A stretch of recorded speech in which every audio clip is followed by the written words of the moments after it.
الرحمن الرحيم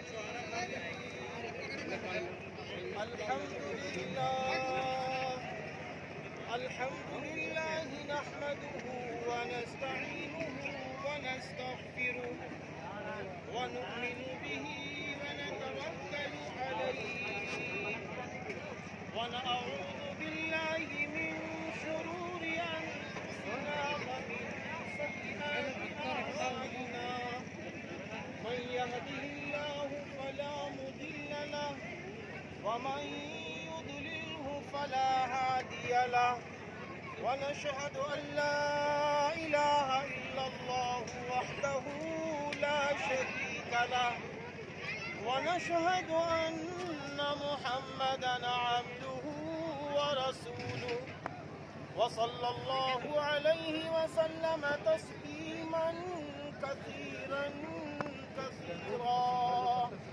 أما بعد قال الله تبارك وتعالى أعوذ بالله من الشيطان الرجيم يا أيها الناس اتقوا ربكم الذي خلقكم من نفس واحدة وخلق منها زوجها وبص منهما رجالا كثيرا ونساء واتقوا الله الذي تساءلون به والأرحام إن الله كان عليكم رقيبا يا أيها الذين آمنوا اتقوا الله حق تقاته ولا تموتن إلا وأنتم مسلمون يا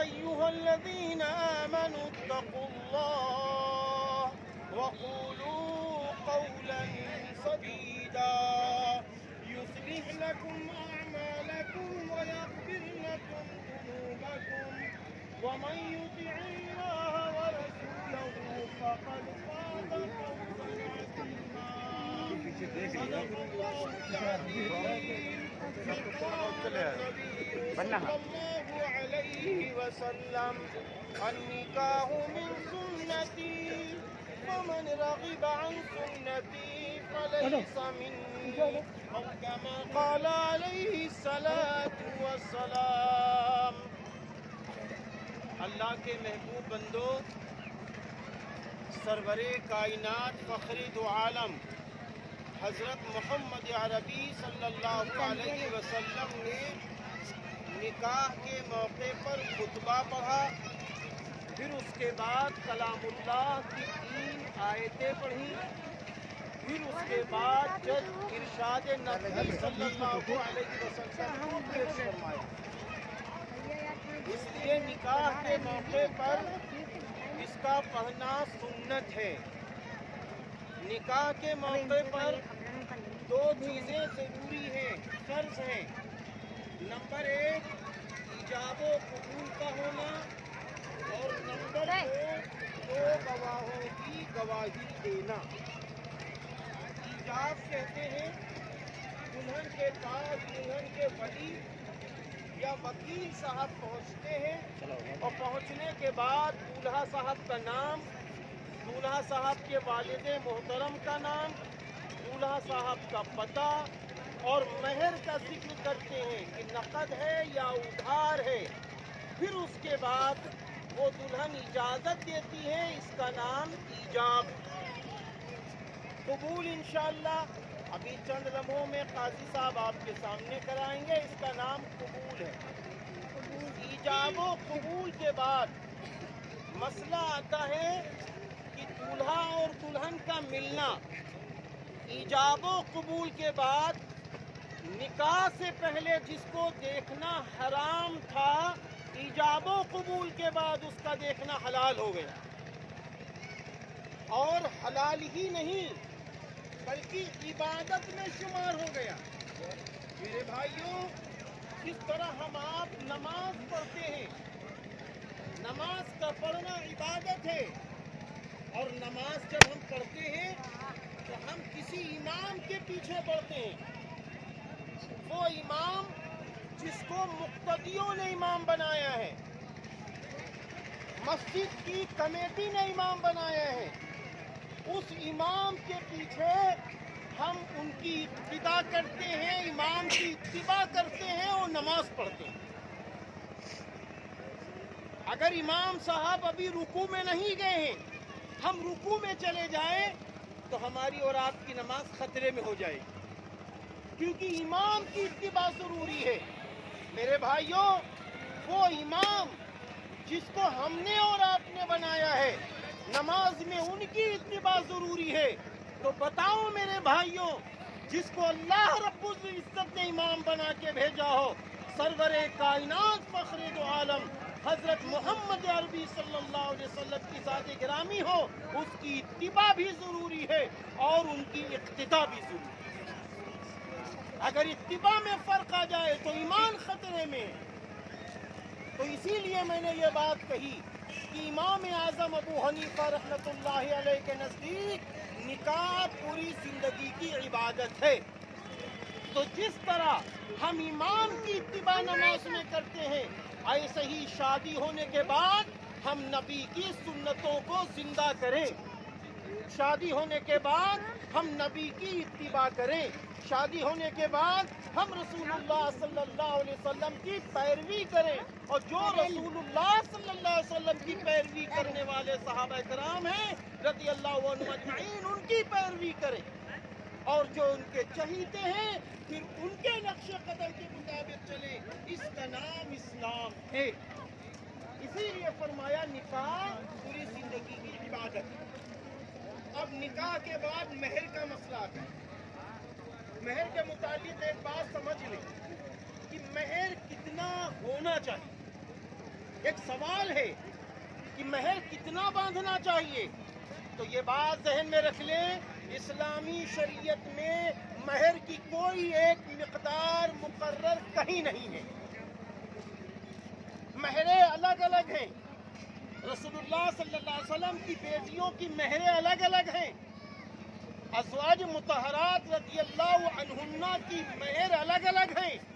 تو مہر کتنا ہونا چاہیے؟ کلام اللہ کی روشنی میں اور رسول اللہ صلی اللہ علیہ وسلم کے فرمان کی روشنی میں ہے کہ دیکھو، جب تم کسی کی بیٹی سے نکاح کرنے چلو تو آپس میں مہر طے کر لو، اور جو مہر طے ہو جائے خوشی خوشی اسے ادا کر دو۔ اب مہر کتنا طے ہونا چاہیے؟ اگر آپ فتویٰ لیں تو میں آپ کو فتویٰ اس بات پر دوں گا، جتنا دولہا نقد بآسانی دے سکے اتنا مہر باندھنا چاہیے۔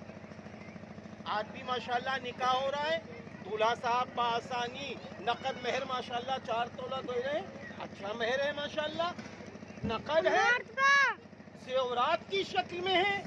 تو اس لیے میرے بھائیوں، مہر میں نقد ہونا افضل ہے۔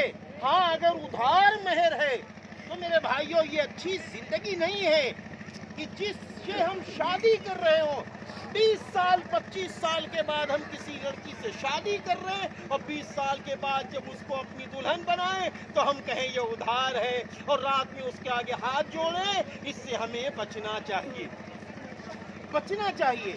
اب مہر کی ادائیگی کیا ہے؟ مہر کیوں دیا جاتا ہے؟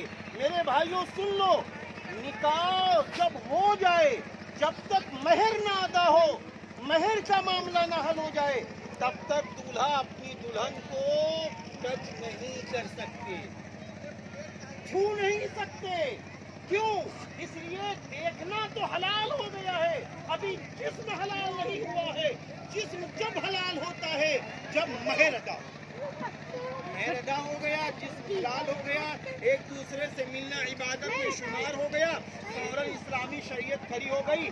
دولہا صاحب اب شکرانے میں ولیمہ کرو، دولہا صاحب اب شکرانے میں ولیمہ کرو، اور ولیمے میں جانا بھی سنت ہے، ولیمے کی دعوت کا کھانا بھی سنت ہے، لیکن وہ ولیمہ جس میں صرف امیروں کو پوچھا جائے اور غریبوں کو نہ پوچھا جائے، ایسے ولیمے میں جانا منع ہے۔ آخری بات یہ ہے اللہ تعالیٰ نے جو ان آیتوں کا انتخاب نبی کے ذریعے کروایا ہے اس میں سے ایک ہے والارحام ان اللہ کان علیکم رقیبا۔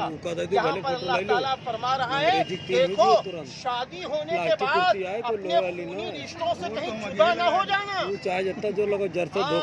یہ رشتے اللہ نے بنائے ہیں، رشتوں کا اگر خیال رکھو گے، ایک دوسرے کا احترام کرو گے، ایک دوسرے کا حق ادا کرو گے تو رسول اللہ صلی اللہ علیہ وسلم کا ارشاد گرامی ہے کہ صلہ رحمی کرنے سے عمر بڑھتی ہے، روزی میں برکت ہوتی ہے، اللہ بری موت مرنے سے بچاتا ہے، اور اللہ تعالیٰ ایسی جگہ کو سرسبز و شاداب کر دیتا ہے۔ اس لیے میرے پیارے مسلمان بھائیوں، یہ ہے میرے بھائیوں نکاح۔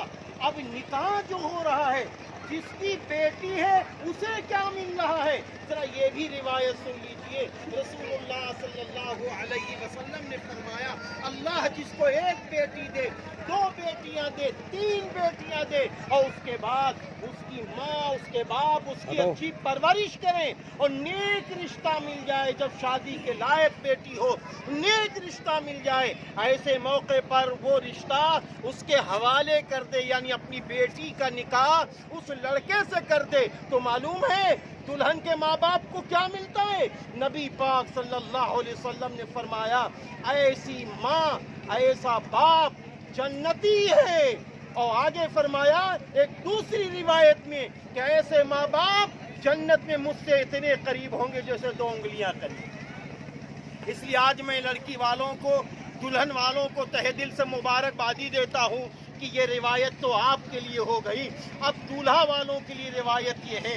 محبوب نبی نے فرمایا جو دولہا اپنی دلہن سے محبت کرے، ایمانی رشتے سے محبت کرے، اور جو دلہن اپنے شوہر سے محبت ایمانی رشتے سے کرے، ایسے جوڑے سے اللہ خوش ہوتا ہے، اور جس سے اللہ خوش ہو اس کی زندگی اچھی گزرتی ہے۔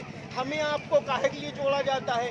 ہمیں آپ کو اس لیے جوڑا جاتا ہے کہ لوگوں فلاں کی بیٹی فلاں سے منسوب ہو رہی ہے اسلام کی روشنی میں، اس لیے اللہ رب العزت کی طرف سے اب ان کو اجازت ہے کہ ان کے ساتھ گھومنے چلے برے سماج میں، اس لیے تشہیر کے لیے، اعلان کے لیے ہمیں آپ کو جوڑا جاتا ہے۔ دوسرے ہمیں آپ کو اس لیے بھی جوڑا جاتا ہے، دولہا کے مقدر میں کیا ہے دلہن کو نہیں معلوم، دلہن کے مقدر میں کیا ہے دولہا کو نہیں معلوم، آج دونوں نے خوشی خوشی ایجاب و قبول کیا ہے۔ اس لیے آئیے پیارے مسلمانوں ہم اس رشتے کے لیے دعائے رحمت کریں، اسی لیے ہمیں اور آپ کو جوڑا جاتا ہے۔ اللہ میری بھی مدد فرمائے، آپ کی مدد فرمائے۔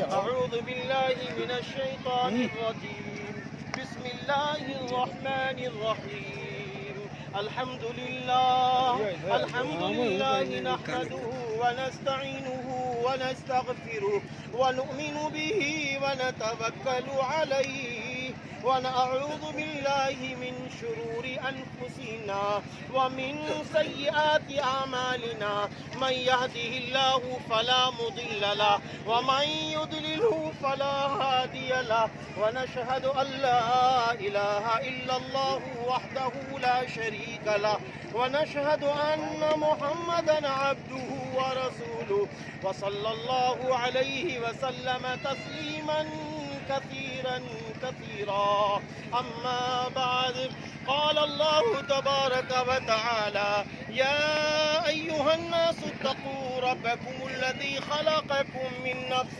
واحدة وخلق منها زوجها وبث منهما رجالا كثيرا ونساء، واتقوا الله الذي تساءلون به والأرحام إن الله كان عليكم رقيبا، يا أيها الذين آمنوا اتقوا الله حق تقاته ولا تموتن إلا وأنتم مسلمون، يا أيها الذين آمنوا اتقوا الله وقولوا قولا سديدا يصلح لكم أعمالكم ويغفر لكم ذنوبكم، ومن يطع الله ورسوله فقد فاز فوزا عظيما، صدق الله العظيم، وقال النبي صلى الله عليه وسلم النكاح لسنتي فمن رغب عن سنتي فليس مني أو كما قال عليه الصلاة والسلام.